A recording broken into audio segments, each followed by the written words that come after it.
Okay guys, so welcome again to my YouTube channel, and this is actually my first time to vlog or take a video, make a video about mathematics, so including algebra, calculus, trigonometry, and all engineering mathematics. I will try to cover all of those.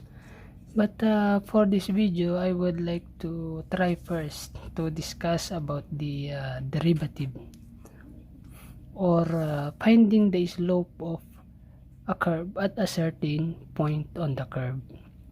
So let's discuss what is a derivative anyway for pre-calculus. So in finding the slope of a curve, let's try to review first in finding the slope of a line. Let's try to make assume some points here. Say points A, it's here, wherein your x-axis is 1 and y is 1, and our second point is here, point B will be your x is 5 and your y is 4. Okay, so this is our straight line. It's actually a line segment from A to B, but let's extend the line towards the right infinity and the negative infinity. Okay, now let's try. Of course, we all know that the slope of a straight line is the same throughout. Wherever you are in the line, you are here, you are here, or you are there, or you are here, the slope is still the same. Of course, in high school, in lower mathematics, we know that the formula for slope of a straight line is rise over run, or the vertical divided by the horizontal. Now let's try to find out what is the slope of this line. To do that, using these 2 points, actually you can take any points on the line, but for this example, since we set already 2 points, points A and point B, we can now use these two. Okay, now we need to know what is the rise of this. These 2 points are actually making it a triangle. Let's try to figure out this triangle here, like this. So this is the rise and this is the run. Now the rise is actually this distance. So what is this distance? It is the difference of this from this point. How much is this? Which is 4. That is actually your y sub 2. If we say that this is this point A here, let's say it's x sub 1, this is y sub 1, and let's say this point B here, this is your x sub 2 and y sub 2. Your rise will now be the difference of this one, this y sub 2, and your y sub 1, y sub 1 here. So it will be y sub 2 minus y sub 1, which is equal to 4 minus 1 here. Y sub 1 is 1. So 4 minus 1 is 3. Now let's try to determine what is the run. The run is just the difference of this x sub 2 and the x of 1 here. So x sub 2 minus x sub 1, which is equal to x sub 2 is 5 minus your x of 1, which is 1, which is now equal to 4.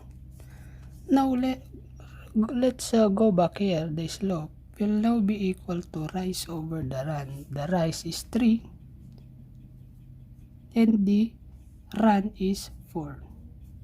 So the slope of this line anywhere on the line is 3/4. If the slope on this point is 3/4, the slope here is 3/4, here is 3/4, even you extend it to infinity, still the slope is the same throughout. It's still 3/4. Now the question now is how to get the slope of a curve. Okay, so I make another graph here.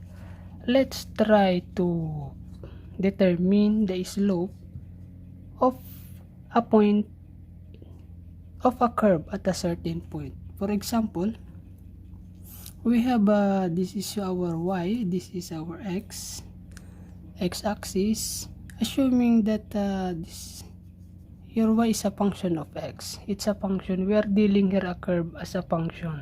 Okay, so for example, our function is x cubed. So what is the graph of this curve? Let's try to plot some values.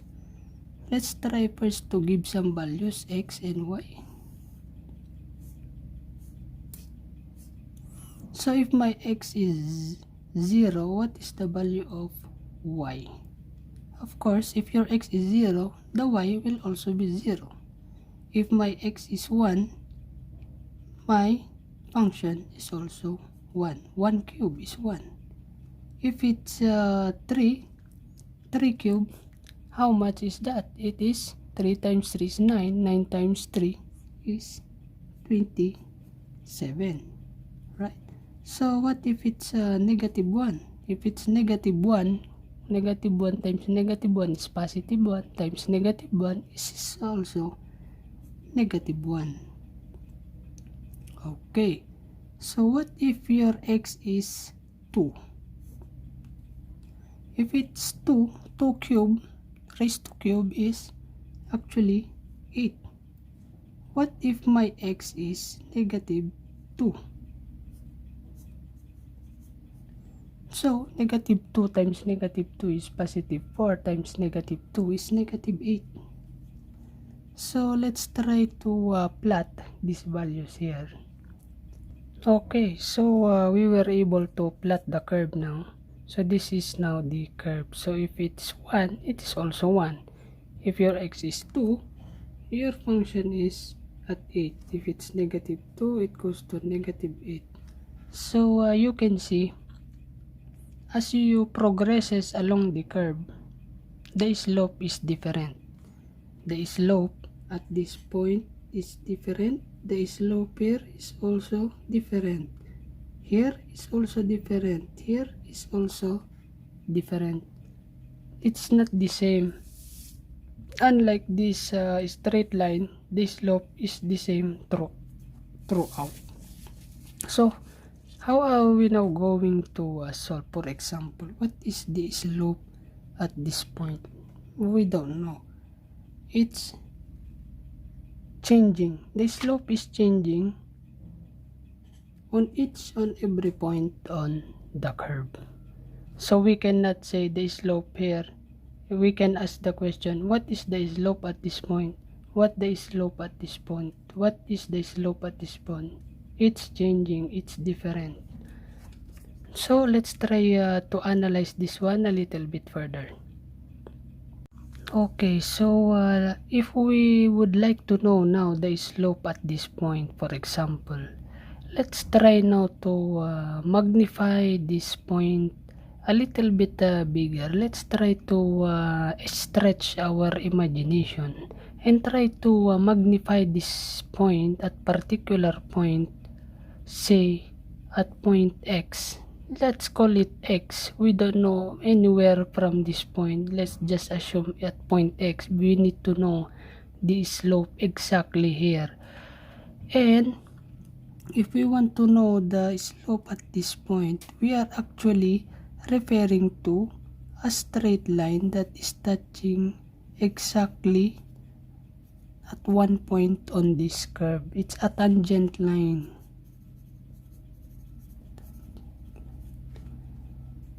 So tangent line is a line that touches the curve at exactly one point.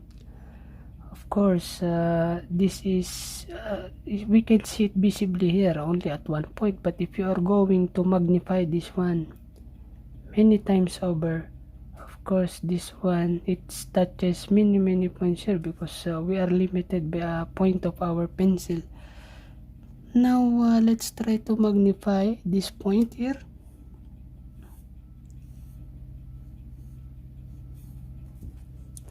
And our point is now like this.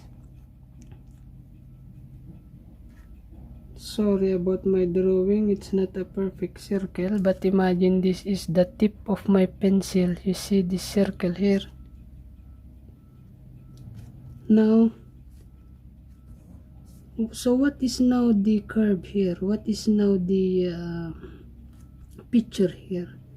The curve is a little bit like this. It's not a perfect straight. There is still this curviness in it. I'm sorry for the term, but there is still a little bit of curve here. But we can say, if we magnify this 1 billion times, maybe it will appear as if the curve is like a straight line. But there is still that curve here, wherein your curve is a little bit offset by a very infinitely small distance. This straight line, this is our tangent line here. It's no longer a tangent line. It's already a secant line. Why? It's because this line already touching 2 points on this very infinitely small point if we try to magnify it. If this is a very small point part of the curve, we can say that this distance here is also a very small value.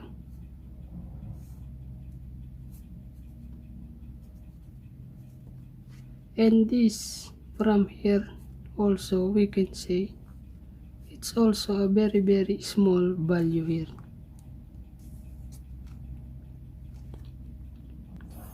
Wherein at this point is actually our x, and so you can now see here there is like a very small difference between this and this, a little bit bigger than x but infinitely small, maybe 0.00001 like that. So we can call this infinitely small increment here from x a little bit bigger as h. In some books they call it like delta x, like that, a very infinitely small value, very close to x but not exactly x. So at this point here, the coordinates of this point is your x, and your y value is the function of x, or f of x, the value of the function when you put the value x. At this point also, on the second point, we have the x coordinate will now be your x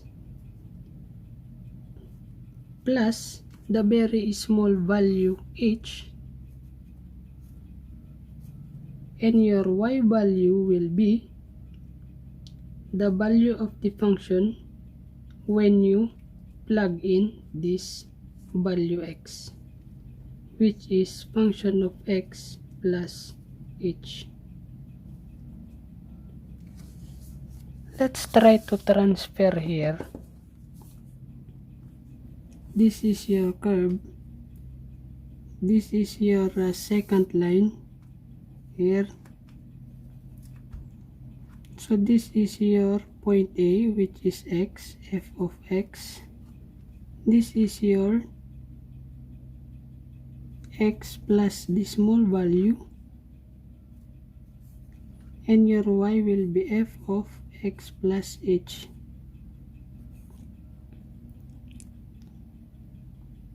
Okay, now if we want now to try to determine the value of the slope at this point, we can now use our rise over run from here. But please take note that this value here, h, is a very small value, very close to x, but not equal to x. It's a very small, very close to x, but very small, infinitely small value.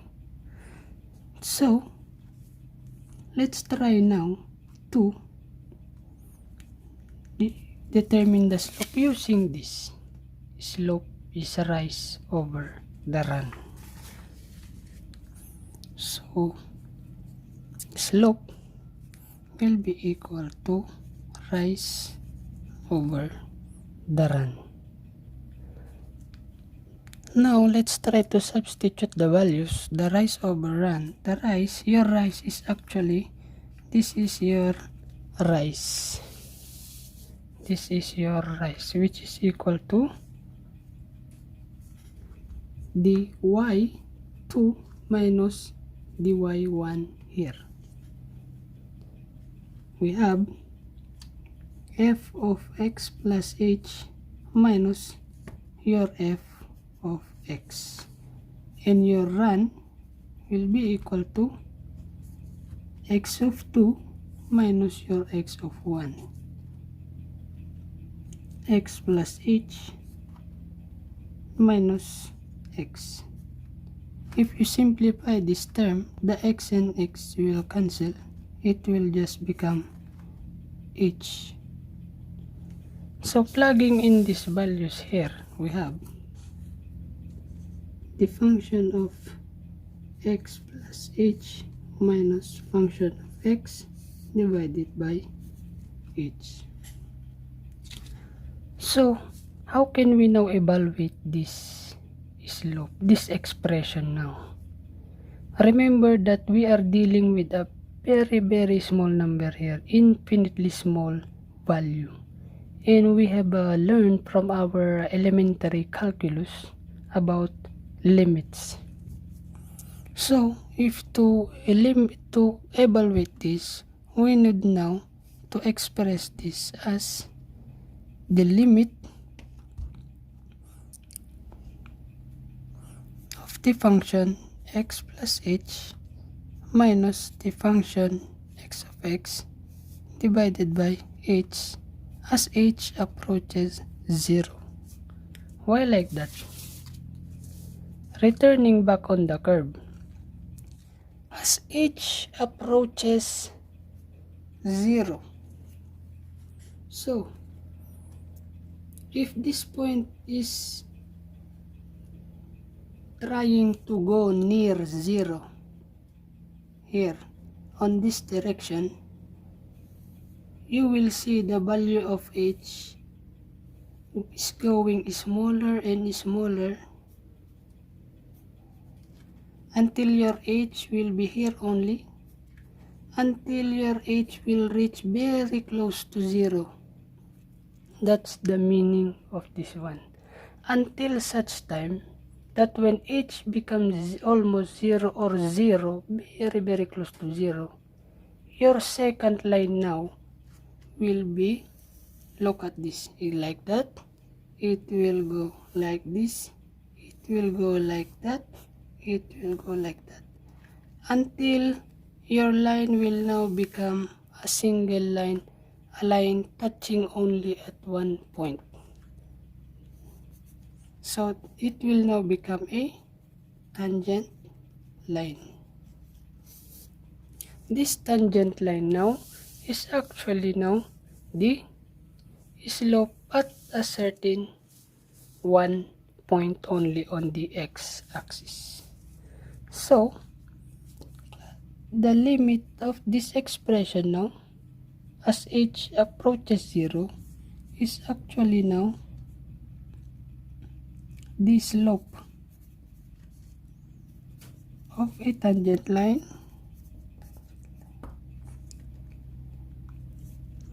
at any value of x of the given curve. And it also means that this expression is the derivative of the function. Actually, it is the first derivative of the function. So the first derivative of the function, you can use it to determine the slope of the curve at any given point on the x-axis. So if you were able to find the derivative, the first derivative of the function, you can now be able to determine the slope at any given point on the x-axis. So what is the slope at x is equal to 4? It's too easy. Just get the first derivative of the function using this formula, and you will know the slope at that particular point. So let's take an example using this expression.